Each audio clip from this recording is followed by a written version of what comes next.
নমস্কার, আমি তরুণ ঘোষ। এবার সম্ভবত বড়সড় বিপদে পড়তে চলেছেন বাংলাদেশের পররাষ্ট্রমন্ত্রী খলিলুর রহমান।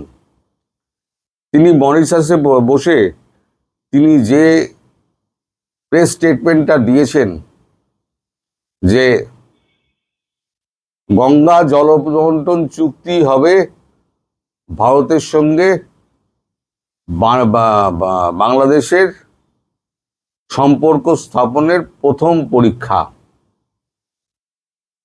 এই যে ড্যামেজিং স্টেটমেন্টটা, বাংলাদেশের ড্যামেজ কতটা হয়েছে সে তো বাংলাদেশ জানে,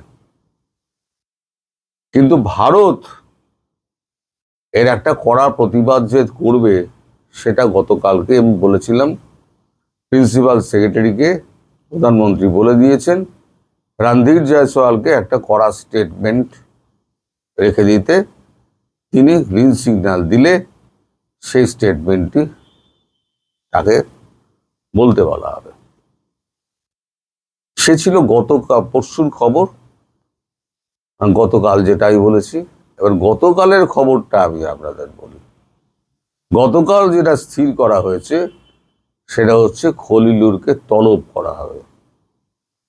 দিল্লিতে তলব করে আমাদের বিদেশমন্ত্রী জয়শঙ্কর,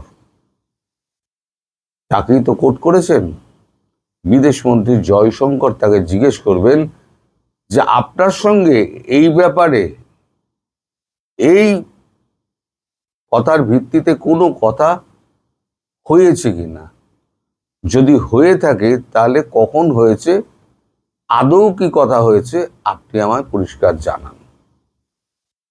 আর যদি না হয়ে থাকে তাহলে কেন আপনি এরকম একটা স্টেটমেন্ট দিলেন ভারতের বিপক্ষে গিয়ে, তার কারণ আপনি দর্শান।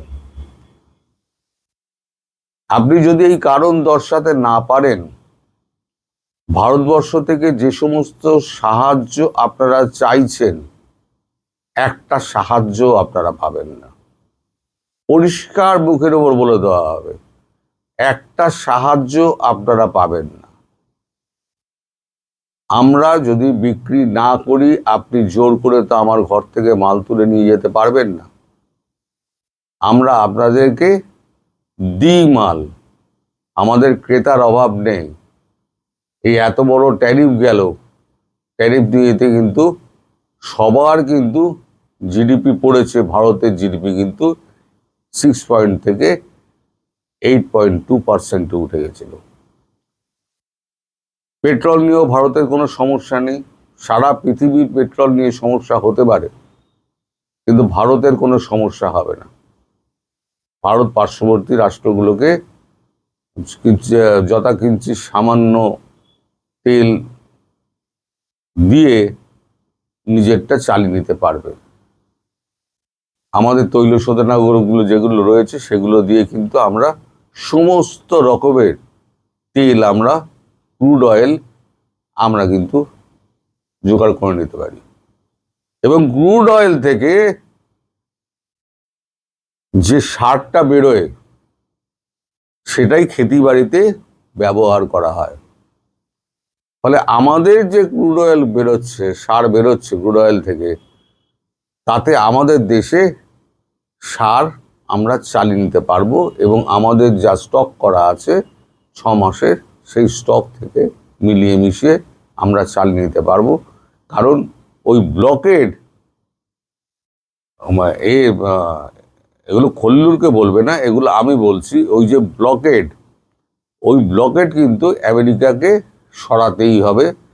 ডোনাল্ড ট্রাম্প একজন মিথ্যেবাদী লোক, তিনি কখন কি বলেন তার কোনো ঠিক নেই। এখন গতকালকে উনি বলেছিলেন যে চায়না নাকি অস্ত্র দেওয়া বন্ধ করে দেবে। চায়নাতে একটা দীর্ঘ স্টেটমেন্ট দিয়েছে, আমার সঙ্গে মানে ট্রাম্পের কোনো কথাই হয়নি। অর্থাৎ সেখানেও একটা মিথ্যে কথা উনি বলেছেন। আর ব্লকেট করে যেটা হয়েছে সেটা ওনার নিজের দেশের মানুষের অবস্থা খারাপ হয়ে গিয়েছে। আপনারা খোঁজ নিয়ে দেখবেন, আপনাদের যদি আত্মীয় স্বজন বন্ধু বান্ধব থাকে, বিভিন্ন স্টেটে $3 থেকে তেলের দামটা বেড়ে 6 থেকে 8 8 ডলার রয়েছে পার ব্যারেল, এই পার গ্যালন। আমি সত্য বলছি না মিথ্যা বলছি, সেটা আপনারা আপনাদের আত্মীয় স্বজন, বন্ধু বান্ধব বা যারা রয়েছে তাদেরকে একবার জিজ্ঞেস করে নেবেন।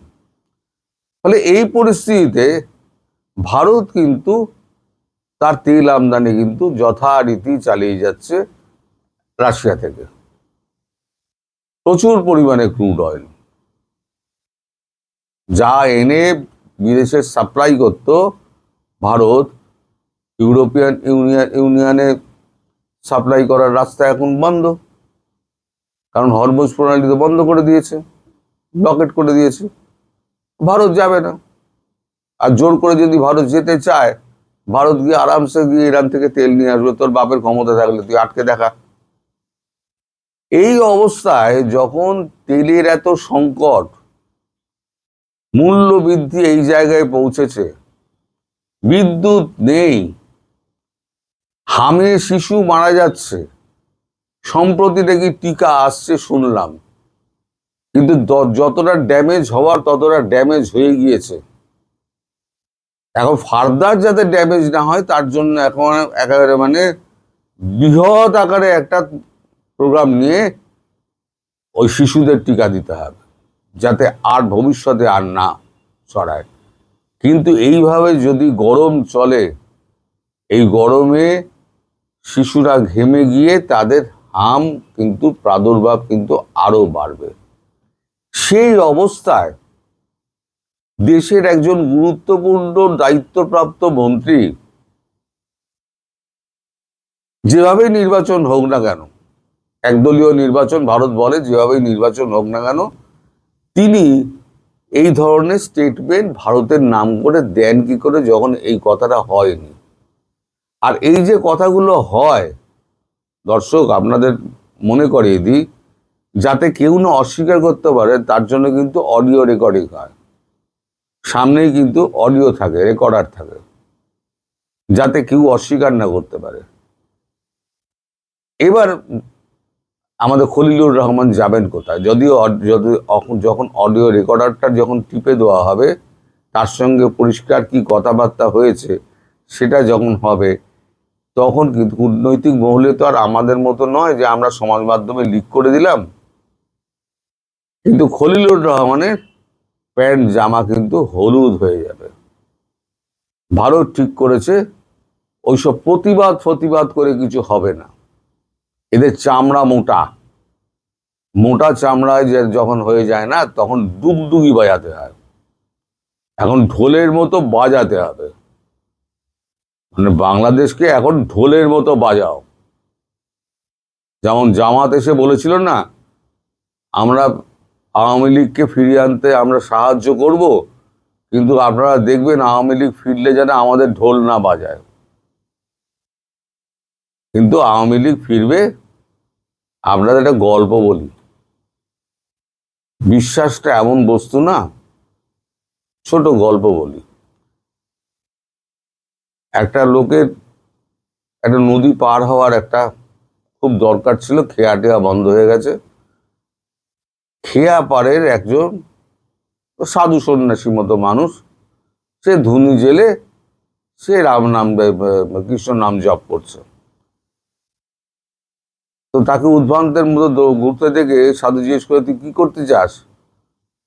বললো, ঠাকুর আমি তো ওপারে যাব, কিন্তু কোনো নৌকো নেই, আমি যাবো কি করে?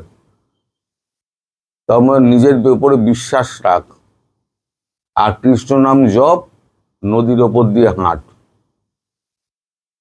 বললো, আমি ডুববো না? বলবে, না ডুববি না, নিজের ওপরে বিশ্বাস রাখ। বিশ্বাস এমন বস্তু, আত্মবিশ্বাস এমন বস্তু, ভক্তি এমন বস্তু, তুই যে ঠাকুরেই বিশ্বাস করিস না ওপরওয়ালায়, তার উপরে এতটাই বিশ্বাস রাখিস যেন 99.9% যেন না হয়, 100% হয়। তো সে কৃষ্ণ নাম জপতে জপতে আর্ধেক গিয়েছে, গিয়ে সে দেখছে জল এত স্রোত বইছে, তার মনে হয়েছে যে এইবারে আমি ডুবে যাব। কৃষ্ণ নাম তখন ভুলে গিয়ে, যেই ভুলে গিয়েছে সঙ্গে সঙ্গে ডুবে গেছে। ওই জন্য আমি বলি বাংলাদেশের মানুষকে, আপনারা আস্থা হারাবেন না। কনফিডেন্স হারাবেন না, আত্মবিশ্বাসকে বজায় রাখুন। আত্মবিশ্বাসী হচ্ছে সব। এই আত্মবিশ্বাস যতক্ষণ আছে না, আপনাদের কোনো শক্তি হারাতে পারবে না। এদের সব ঢোল বাজবে, ঢোল। ঢোল বাজে রে বাজে রে ঢোল, বাজে রে বাজে রে ঢোল, একটা গান ছিল না? এদের সব ঢোল বাজবে। গানটা আমি জানি, কিন্তু গানটা আমি যদি গুনগুনাই তাহলে পরে স্ট্রাইক খেয়ে যাব। তা সবাই ভালো থাকবেন, সুস্থ থাকবেন এবং সাবধানে থাকবেন এবং আশায় বুক বাঁধবেন, আস্থা হারাবেন না। ধন্যবাদ।